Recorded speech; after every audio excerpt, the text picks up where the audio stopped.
법제TV 시청자 여러분 안녕하십니까.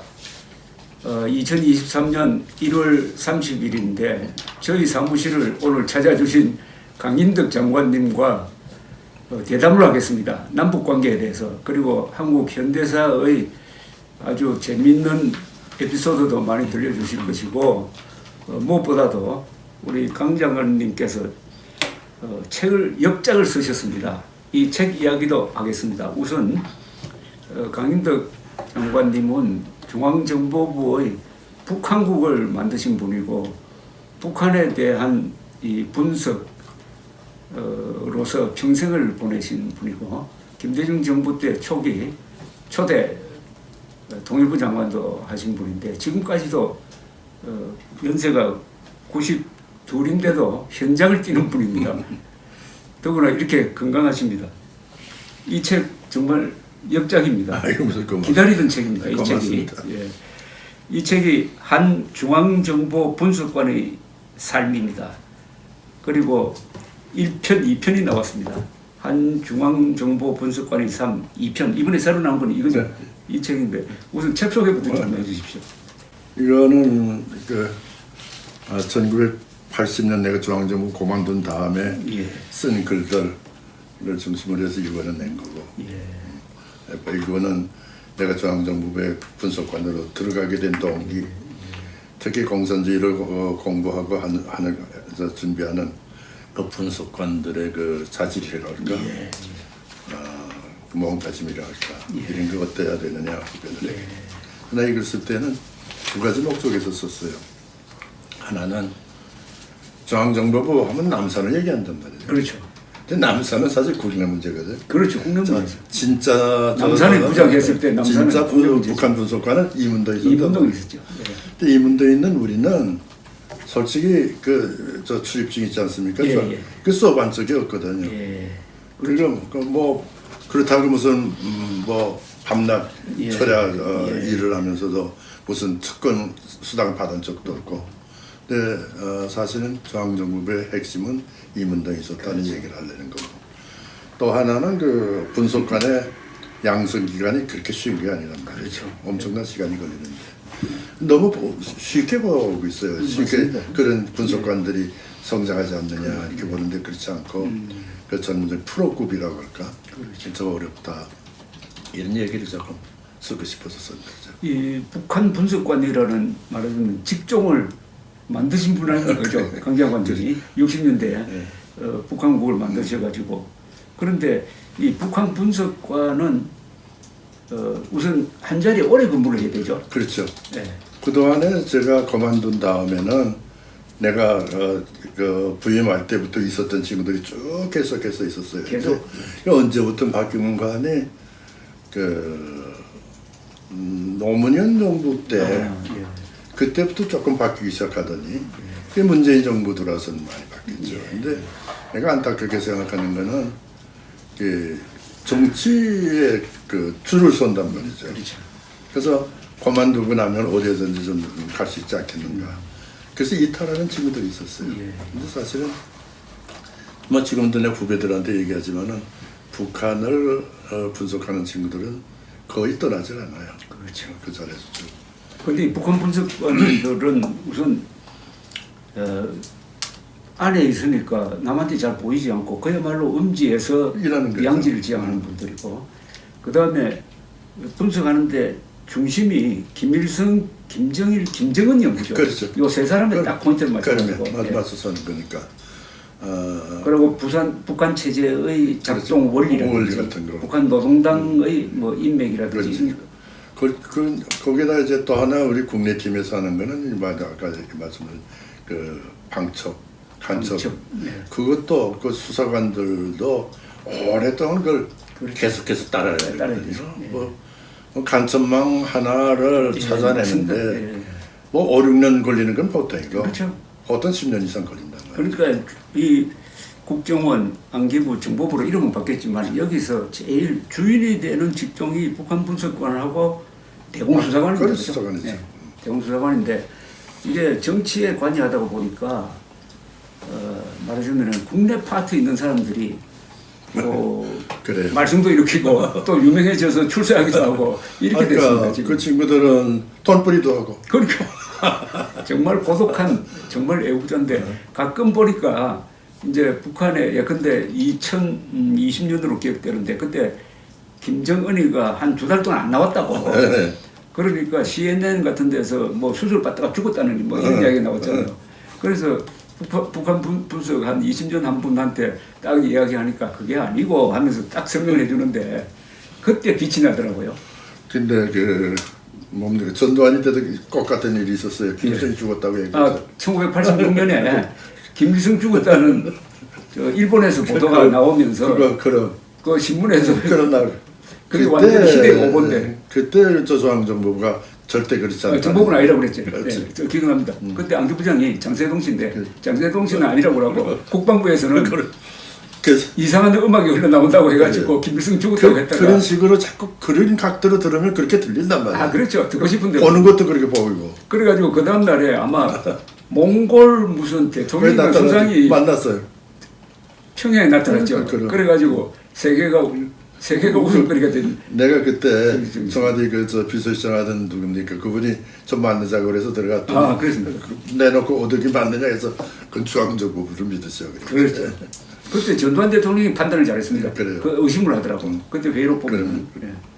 자 그런데 이 책을 듣다 보니까 남북 관계 지난 한 70여 년 남북 관계 기사가 많습니다. 기사가 많고 더구나 중요한 대목에서 우리 강장관님이 핵심적인 역할을 했으니까 보통 이 교과서나 교수들이 쓰는 책에서는 볼 수 없는 흥미진진해가지고 오늘 읽으면은 아마 내일 아침까지 제가 다 읽을 것 같습니다.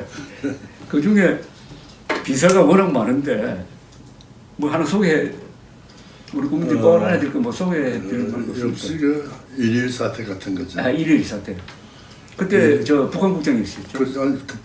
북한 과장을 했죠. 아, 그때는 북한 과장입니다. 네, 과장을 했습니다. 그러니까 1968년 1월 21일 그렇죠. 네. 추운 날이었습니다. 일요일. 네. 그때 사실은 그 전에 67년 11월 달에 판단이 나온 거죠. 67년 11월 달에 대통령께 보고를 할 때 토요일인데 대통령께 내년도 정치에는 대규모 길이라고 서울을 공격할 겁니다. 그 내가 인민전쟁 시작되었으면 하고 인민전쟁 시작됐다. 그 밑에다가 안드라인을 그은 것 같아요. 하여튼 대통령께서 그때는 그 당신께서 그 토요일은 시간이 많으니까 이제 오랫동안 얘기할 수가 있죠. 근데 특히 나로서는 고마웠던 거는 좀 감사했던 거는 참가자가 없다는 거죠. 비서실장, 정무부장, 저 대통령. 그 4명밖에 없는 거죠. 과정인데 그렇죠. 직접 보고를 하시네. 집무실에서. 예. 집무실에서 하는 거니까. 그러니까 차들이 이렇게 걸면 여기 의자 있고 거기 앉으셔서 이제 듣는 식이에요. 그럼 차들 댕기면서 쭉 보고를 하는 거니까. 그렇게 대통령께서 그동안에 생각했던 거, 의문 났던 거 질문하시거든요. 그럼 비서실장은 뭐 일한다고 나가시고. 그러면 단둘이 앉아서 얘기하는 그런 거죠. 그날도 토요일부터 시작하면 아마 12시쯤 끝나니까 대체로 점심 먹고 나오게 되고 그랬는데 말씀했더니 1시간쯤 지나니까 대통령께서 다 보고 끝나고 한 시간쯤 되니까 대통령께서 가만히 이렇게 있더니 비서실장을 부르시더라고요. 하더니 육해공군 참모총장 국방장관 다 들어오라고 그래요. 그렇게 말씀하시더니 자네 임자 2시에 한번 다시 하게. 그때 뭐 좌도밖에 없으니까 알겠습니다. 그래서 밖에 나와서 이렇게 조그만 방에 펜트를 넣고 다시 검토를 하고 그리고 점심 먹고 2시에 갔더니 국방장관, 육해공군 참모총장, 해병대 사람 다 들어왔어요. 그때 김용욱 정보부장이죠. 그렇죠. 그러니 그래서 다시 했죠. 그러니까 다 듣더니 그 자리에서 이것은 대간첩 작전이 아니다. 이건 게릴라전이다. 전쟁이다. 게릴라전. 그러니까 중앙정보부의 소관이 아니라 국방부를 연결하. 그래서 김성은 사령관 산하로 이제 넘어가는 거죠. 그러면서 김성은 그때 김성은 장관입니다. 장관이죠. 김성은 장관. 그러니까 해병대 사령관. 해병대 사령관이죠. 대개는 상관이죠. 같은 해병대 장교 출신이시니까 김성근 사령관이라고 하시네. 그 김무성 장관 보고 모든 준비를 그래서 그때 가불병 그 경찰 동원하는 거 그 국방부에서 만들었죠. 그래서 그 다음에 그 1월 초쯤 되는데 그 원주에서 제1군 사령관 제1군 사령부 강당에서 그 안보 회의를 열죠. 그때 뭐 사단장급 이상 무슨 뭐 검찰 뭐 도지사 다 참가했어. 그때 브리핑했죠. 그리고 났는데 그렇게 되니까 21월 달에 보고를 했으니까 자 이게 맞지 않으면 큰일이라는 거죠. 오히려 들어오기를 학수 못 하셨겠네. 그래서 거기 됐었지만은 그 참 급해요. 선배님들이 야 들어오지 않으면 큰일 나. 우리 조직으로 어떻게 돼? 이거 뭐좀 잡이야 올 리가 없죠. 근데 1월 19일인가 20일인가 아침에 새벽 2시에 그 베리울레에서 받았죠. 받았더니 새까맣게 들어왔습니다. 네. 어디에? 문산. 그래서 작전 시작한 거죠. 그래서 우리 이 문도에서 뭐 그날부터 한 달 동안 이제 서려 비상근무를 하고 그랬죠. 근데 그 후에 사실이 울질 삼척 사태라는 게 또 하나가 있었는데 그해 11월. 네. 근데 그때는 나는 북한 국장 입장에서 이미 그런 그 게릴라 작전에 대한 그 여러 가지 대책들을 세우기 시작했으니까 그때는 나는 국내 팀에서 특히 국방부에서 이 문제를 테이크하리라고 생각했는데 잘 안 됐어요. 근데 울진 삼척 사태가 땅 터졌단 말이죠. 그래서 그럼 뭐 아무래도 또 대통령께서 주재하는 회의가 있으니까 딱 들어갔더니 당장 몇 명이야 이렇게 물으시는 거예요. 예. 그래서 나는 그때 이쪽 여기서 여기까지는 도저히 이 시간 내에 나타날 수가 없는데 시간이 다 나타난 시간이 있으니까 거리상 이거 다른 팀이구나 이걸 알았죠. 그래서 한 150명 정도 되는 것 같습니다. 그러고 나서 보고 그랬더니 그때는 뭐 김신조가 있을 때 그럴 때니까 김신조가 잡혀있었거든요. 그때 위패해가지고 들어왔으니까 헬리콥터 작전을 하면서 방송도 하고 우리 특전부대 많이 실제 들어온 사람이 100몇 명이죠. 120명이죠. 120명. 네. 예, 정확하게 맞췄습니다. 왜 30명은 왜 그런가 하니 이게 가짜 지리산하고 통신을 연락하는 거 이건 가짜라고 한 거죠. 그래서 나는 이게 맨 처음부터 120명, 150명 이렇게 보고해서는 안 되겠구나 싶었어요. 그래서 유근창 장군이 그때 대간첩 본부장인데 그 필동에 있었거든. 그래서 들어가면서 같이 가면서 보도문을 작성해야 되기 때문에 가면서 150명 갑자기 이렇게 되면 국민들 놀랄지 모르니까 30명 정도면 우리가 한 번 성공했으니까 인원을 정확하게 모르니까 30명 정도를 시작해서 작전이 진행되는 따라서 올리면 어떻습니까? 그렇게 걸리지 않으니까 위에서 그렇게 하라고 해서 그 보도 보면 하지만 맨 처음에 30여 명으로 올라갔죠. 근데 1.1 사태 그러니까 1,2,4군 부대라고 하는 특수부대 30여 명을 보낸 게 목적이 박정희 대통령 죽이려고 한 겁니까? 그렇죠. 애당초부터 청와대를 기습하려고 했던 것 같아요. 그게 가능했다고 본 거죠? 자기들 능력으로는 가능했다고 봤겠죠. 근데 사실 그 전에 이제 훈련하는 양상을 보니까 서울을 그 목표로 하는 훈련들이 대단히 열심히 하고 있었어요. 그래서 우리는 서울이라는 것만 얘기를 했는데 결과적으로 청와대를 기습하려고 한 거죠. 근데 한 가지 내 의문은 뭔가 하니 그때 내 판단서를 쓰면서 그렇게 빨리 들어오리라고 생각 못했어요. 그걸 흔히 행군 장경이라고 하는데 1시간이 얼마가 되네요. 근데 우리보다 한 4~5배 빨리 들어왔구나. 그래서 국방부에서도 김성은 국방장관도 놀랬죠. 이렇게 빨리. 근데 1.1 사태가 청와대 담장까지 왔지만은 그 이상 나가지 못한 거는 그때 검문 검색을 경찰이 했잖아요. 그렇죠. 그때 직전에 김성은 국방장관의 책임이니까 그래서 갑을병의 대책이 있었어요. 갑은 무슨 경찰이 중심이 난다. 우리는 합동으로 나간다. 이런 매뉴얼에 돼 있었거든요. 그래서 갑을 아마 발령했을 겁니다.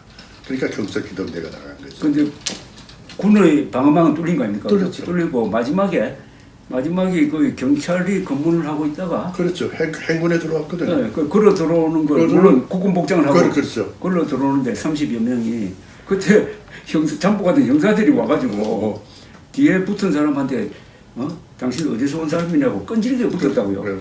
그러니까 거기서 사격한 거 아닙니까? 거기서 들통이 난 거 아닙니까? 그죠? 그래가지고 그 종로경찰서장 최규식이죠. 그 사람이 출동했고 종로경찰서장은 이제 거기서 순직을 했는데 그때 이 형사들의 방공 정신이 대단해요. 그러면 거기서 막 격추를 하고 합니다. 그때는 그 정말 그 방공이라는 거 예. 경찰은 뭐 물론이거니와 일반 그렇죠. 민간에서 얼마나 강했습니까? 방공 사상이. 그리고 또 한참 그때는 우리가 그 군사혁명 이후에 한참 우리가 경제 성장에 전력하면 우리가 살 수가 있다, 잘 살 수 있다는 그런 그 의지도 있었다 아닙니까 전체 국민들이. 그런데 일일 사태의 후유증이라고 그럴까요? 거기에 대한 박정희 대통령의 대응이 우선 예비군 만들잖아요, 그죠? 그렇죠. 그 향토 예비군. 향토 예비군을 4월달에 만듭니다. 네. 그러고 이거 자주국방 해야 되겠다는 생각이 그렇죠. 거기서 나오는 거고 자주국방 하려고 하니까 무기를 만들어야 되는데 지금 경공업 체제는 안 된다. 그렇죠. 그걸 중화공업을 정밀공업을 만들어야 된다. 해가지고 이게 단초가 돼가지고 중화공업 건설까지 갑니다. 가장 중요한 것이 이제 철이죠. 네. 제철. 네, 제철소. 그래서 제철소 어디서 미국한테 요청 미국이 넣어가거든 안 해준단 말이에요. 그래서 일본에 요청했죠. 예. 그래서 130만 톤입니다. 그때 포철이. 그래서 이 1.1 사태로 일어난 연쇄 반응이 오늘날 대한민국의 발전의 원동력이 된 거거든요. 기가 막힌 역사적 반전인데 저는 그래서 김일성의 두 분의 실수가 6.25, 네. 6.25 남침, 그 다음에 1.1 사태 아니겠느냐 이렇게 생각합니다. 그래서 1.1 사태를 겪고 나서 우리가 대북 전략을 어떻게 수립할 것인가. 그래서 발표한 것이 1970년에 통일 그 선언이죠. 예. 평화통일을 관한 대통령의 부상. 그때 어떤 식의 방향 전환을 합니까? 그때 참 지금 생각하면 참 그 대통령께서 그렇게 밑에 사람들의 그 강력한 그 저항이라고 할까 그걸 들으셨어요. 예를 들면 이런 겁니다. 그때 1970년 그 8.15 선언을 준비하던데 그때 강상욱 씨가 대변인입니다. 강상욱이죠. 강상욱 예. 대변인께서 아마 7월 하순경에 아마 그 보냈던가 봐요. 그 연설문을 8.15 연설문을. 하여튼 대통령께서 그걸 보시고 좀 더 대담한 제의를 하나. 대담한. 그래서 이제 다시 이제 원래 보냈었어요. 그러니까 그때 토요일인데 강상욱 대변인이 저를 불러요. 집으로 오라고. 그래서 갔더니 윤석헌 그 차관, 외무부 차관. 그다음에 그 박동훈 선생 한글보. 그 몇 분이가 왔겠어요. 네. 그래서 이제 저녁을 먹으면서 같이도 저녁을 먹었죠. 그러면서 국제 정세를 얘기하고 북한 정세를 쭉 얘기를 했어요. 그러니까 난 11시쯤 됐단 말이죠. 그때는 통행금지 시간이 있을 테니까 내 차에는 그 안테나가 있으니까 그래서 그 두 분을 모시고 선생님 두 분을 모시고 내가 오게 됐어요. 그래서 내 차 타시죠. 지금 내가 모셔드리겠습니다. 그리고 나오는데 강상욱 대변인이 뭘 줘요. 그래서 봤더니 대통령 연설문이에요. 그걸 수정해 달라고 그래요. 그래서 그 가지고 나와서 반도 호텔에 들어가서 그때 반도 호텔이 있을 때니까 그래서 수정을 해서 그 이탄을 아침에 보냈죠. 근데 그게 이제 내가 보니까 누가 국민을 더 잘 살게 할 수 있는가 그 체제 경제에 나오라 이런 말씀이었어요. 아주 그 좋은 말씀이죠.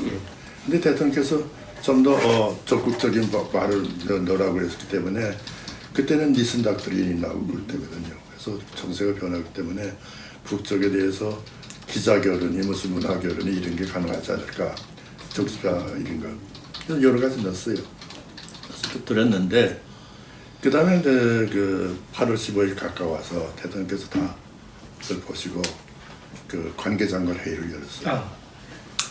나 그때 2호 법무장관입니다.